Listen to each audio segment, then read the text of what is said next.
नमस्कार दोस्तों, टेक चौपाल में आप लोगों का स्वागत है। दोस्तों, आज के वीडियो में हम लोग देखेंगे जो मीटिंग हुई थी थर्ड पीआरसी को लेकर के। कितने तारीख को दोस्तों? 19 तारीख को, 19/12/2024 को जो मीटिंग हुई थी थर्ड पीआरसी को लेकर के बीएसएनएल कर्मचारी यूनियन, बीएसएनएल यूनियन और मैनेजमेंट के बीच में, उसमें क्या क्या बात हुआ थर्ड पीआरसी को लेकर के, उसको थोड़ा डिटेल से हम लोग देखेंगे। क्योंकि मैनेजमेंट ने उसकी मैन्यूट्स निकाले हुए हैं, मतलब क्या क्या बातें हुई थी एग्जैक्ट, वो बातें यहाँ पे आपको देखने को मिलेगी। तो हम लोग उसको थोड़ा सा एक बार डिटेल से देख लेते हैं कि किस तरीके से बात हुई थी थर्ड पीआरसी को लेकर के, और क्या थर्ड पीआरसी लगभग फाइनल हो गया है। तो इन्हीं बातों पे दोस्तों आज हम लोग चर्चा करेंगे। तो वीडियो में आगे बढ़ने से पहले आप लोगों से रिक्वेस्ट रहेगा कि प्लीज़ इस वीडियो को ज़रूर लाइक कर दें और उनके साथ भी ज़रूर शेयर करें जिनको इस वीडियो की ज़रूरत है। और हाँ, अगर मेरे चैनल पर नए हैं तो प्लीज़ मेरे चैनल को भी ज़रूर सब्सक्राइब करिएगा। तो जैसा कि पिछले वीडियो में आप लोगों ने देखा था, वीआरएस को लेकर के कुछ बातें हुई थी।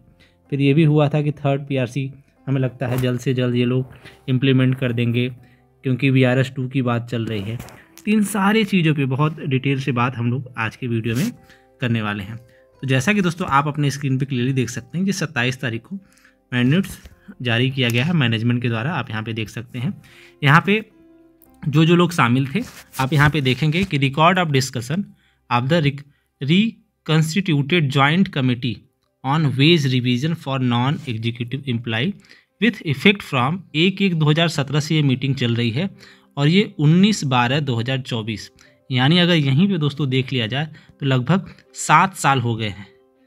7 साल हो गए हैं थर्ड पीआरसी को लेकर के सिर्फ मीटिंग करते हुए। आगे दोस्तों हम लोग देखेंगे कि बाकी जो फॉर्मेलिटीज़ हुई वो यहाँ पे हुआ, मेन डिस्कशन यहाँ से स्टार्ट होता है।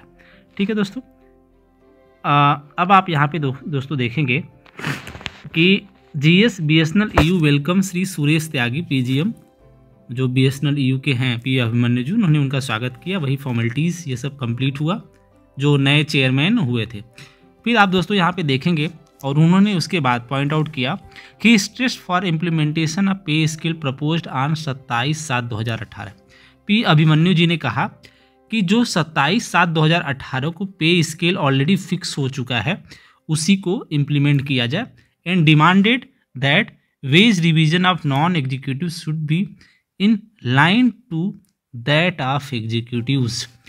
इन्होंने ये कहा कि जो 27 तारीख को 27/7/2018 को जो फाइनल हुआ था और अपना वेज रिवीजन का, उसी को इम्प्लीमेंट किया जाए, कोई नया फिटमेंट बनाने की ज़रूरत नहीं है और लगभग एग्जीक्यूटिव के साथ ही साथ हम लोगों का भी किया जाए। उसके बाद दोस्तों आप देखेंगे GSNFT सी सिंह जी ने also welcomed all new members and endorse view of GS BSNL EU। उन्होंने BSNL EU की जो बात थी उसको सपोर्ट किया। He demanded that the pay scale should be revised so that there is no stagnation। उन्होंने कहा कि जो अभिमन्यु जी कह रहे हैं उसका उन्होंने समर्थन किया कि जो 27/7/2018 को जो पे स्केल फाइनल हुआ था उसी को इम्प्लीमेंट किया जाए और पे जल्दी से जल्दी रिवाइज किया जाए, जिससे जो है स्टैग्नेशन की समस्या ना हो सके। ये कर्मचारी यूनियन ने इन सब चीज़ों से बातों को स्टार्ट किया। उसके बाद अब डिस्कशन स्टार्ट होता है। डिस्कशन क्या होता है? PGM SR apprises the committee member of the salient point of the discussion so far it was reiterated that. आगे आप दोस्तों देखेंगे यहाँ पे इन्होंने जो पीजीएम एस्टेब्लिशमेंट थे उन्होंने उस बात को आगे बढ़ाते हुए उन्होंने जो पे स्केल मैनेजमेंट साइट के द्वारा जो प्रपोज था उस पर उन्होंने थोड़ा सा बात करने को चाहा। जैसा कि दोस्तों मैं आप लोगों को पिछले वीडियो में बताया था कि ये पे स्केल मैनेजमेंट के द्वारा प्रपोज किया गया है। यहाँ पे आप अपने स्क्रीन पे क्लियरली देख सकते हैं, इसका स्क्रीनशॉट ले सकते हैं। ये जो पे स्केल है ये मैनेजमेंट के द्वारा प्रपोज किया गया है, जिसमें NE1 का 19,000 से स्टार्ट होता है 32,000 तक, और NE12 का 38,000 से स्टार्ट होता है और 88,000 तक। तो ये पे स्केल मैनेजमेंट ने प्रपोज किया है। अब इस पे स्केल को ही उन्होंने थोड़ा सा डिटेल से बताने की कोशिश की। आगे इन्होंने क्या बताया? The new pay scale proposed by management side had been designed on the following broad principle। इन्होंने कहा, जो अपने पीजीएम सर थे उन्होंने कहा कि जो नया पे स्केल अब डिजाइन किया गया है ये इन बातों को ध्यान में रखते हुए डिजाइन किया गया है जो हम आप लोगों को देना चाहते हैं। There is no reduction in the pay. उन्होंने कहा कोई रिडक्शन नहीं होगा आपके सैलरी में basic plus DA of any employee after implementation of new pay scale. उन्होंने कहा नया पे स्केल होने से किसी भी कर्मचारी की जो सैलरी है वो कम नहीं होने वाली है, पहला पॉइंट। दूसरा, stagnation in the existing pay scale has been largely address, और जो स्टैग्नेशन की समस्या है वो इस नए पे स्केल में बहुत ज़्यादा मात्रा में उसको एड्रेस किया गया है, उसको ध्यान में रखा गया है। आगे दोस्तों इनका कहना है कि जो नया पे स्केल मैनेजमेंट ने प्रपोज किया है, as pension contribution is linked to the maximum pay scale, the new pay scale have been design optimally to minimise increase in pension contribution. इन्होंने, आप यहाँ पे क्लियरली देखेंगे कि जो पेंशन कंट्रीब्यूशन होता है वो मैक्सिमम पे स्केल पे डिपेंड करता है, तो जो नया पे स्केल इन सब चीज़ों को ही ध्यान में रख के बनाया गया है, जिनका जो मिनिमम वैल्यू और मैक्सिमम वैल्यू को बहुत ही ध्यान में देख करके बनाया गया है, ताकि जो पेंशन कंट्रीब्यूशन है इन सब का भी ध्यान में रख के ये चीज़ें बनाई गई है, ऐसा पीजीएम सर का कहना है। अगला, financial burden has to be minimise so as to take the proposal viable, और इनका ये भी कहना है, और इस पे स्केल से हम ये भी सोच रहे हैं कि जो कंपनी पे फाइनेंशियल बर्डन है वो भी कम से कम रहे, as any additional financial burden is to be meet only for internal resource of the company. यहाँ पे आप ये सब चीज़ें, वही फाइनेंशियल बर्डन की बात। अगला, the pay scale in 2007 were designed as per details given below. इन्होंने कहा जो 2007 में सेकेंड पीआरसी लगा था 2007 में, उसमें इन सब चीज़ों का ध्यान दिया गया था। पहला क्या ध्यान दिया गया था, जो मल्टीप्लिकेशन फैक्टर था वो 1.91 से लेकर के 1.94 were used for the minimum of the pay scale. जो पे स्केल की मिनिमम वैल्यू है, आप यहाँ पे एक बार फिर से देख लीजिए, जो पे स्केल की मिनिमम वैल्यू है, इसका जो इसको मिनिमम वैल्यू कहते हैं पे स्केल की, जैसे 19,000 से स्टार्ट होता है, ये मिनिमम वैल्यू है और ये मैक्सिमम वैल्यू है। तो जो मल्टीप्लिकेशन फैक्टर 2007 में यूज हुआ था उसके बारे में ये थोड़ा सा बताना चाहते हैं। आप यहाँ पे देखेंगे कि जो मल्टीप्लिकेशन फैक्टर 2007 में यूज हुआ था वो 1.91 से लेकर के 1.94 था मिनिमम के लिए, और मैक्सिमम के लिए जो दोस्तों था वो था 2.30 से लेकर के 2.53, ये इनका कहना है। और दूसरा, the span of scale was 18 stages, और 18 स्टेज में उसका स्पैम था।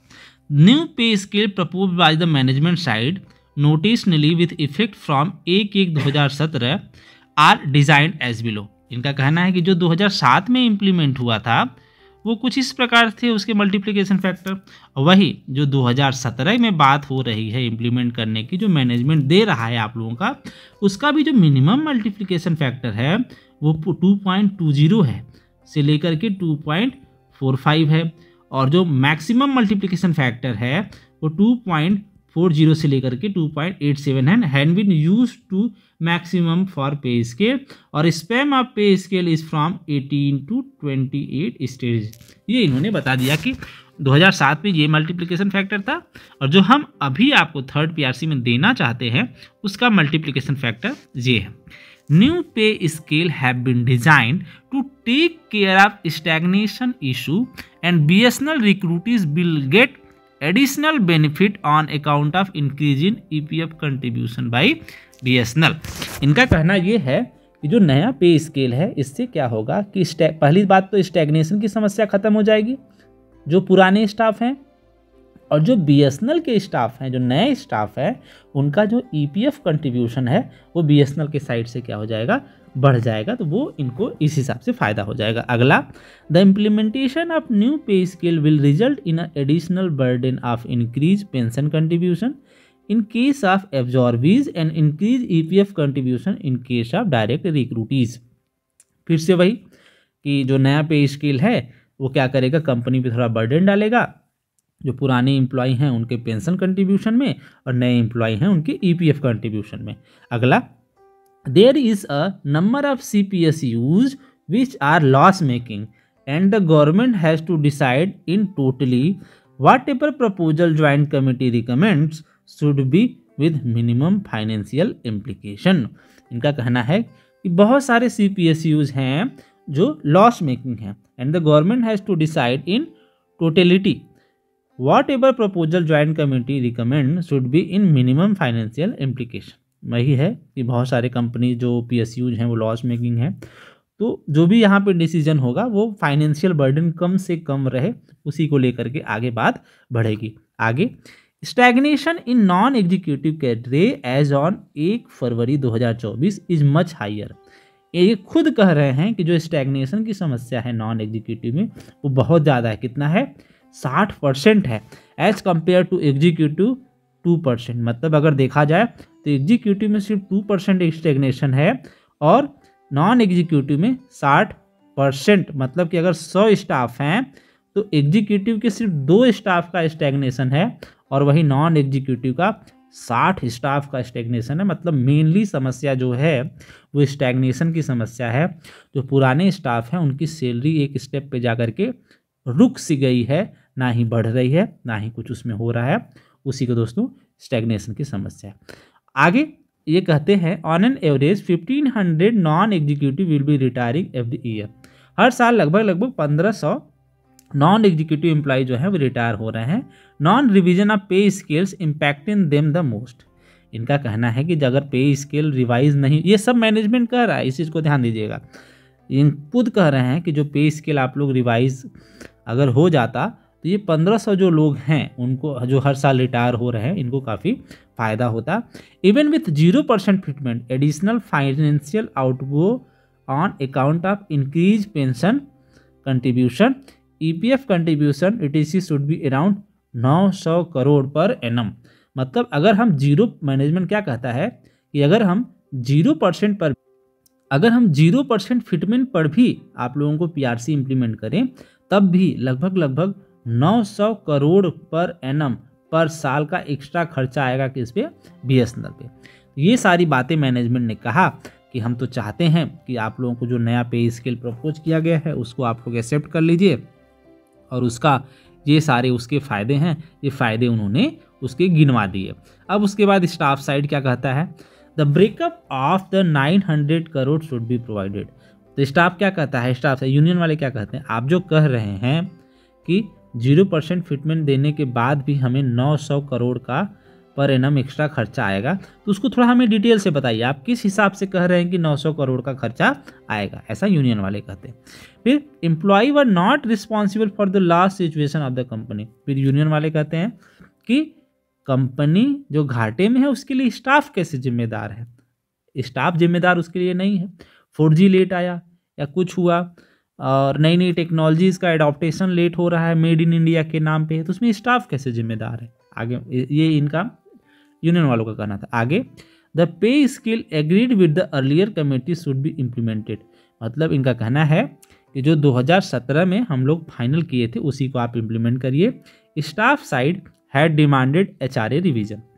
इन्होंने ये भी कहा जो HRA है वो रिवाइज होना चाहिए, because of which the ways negotiation agreement could not be signed in 2018।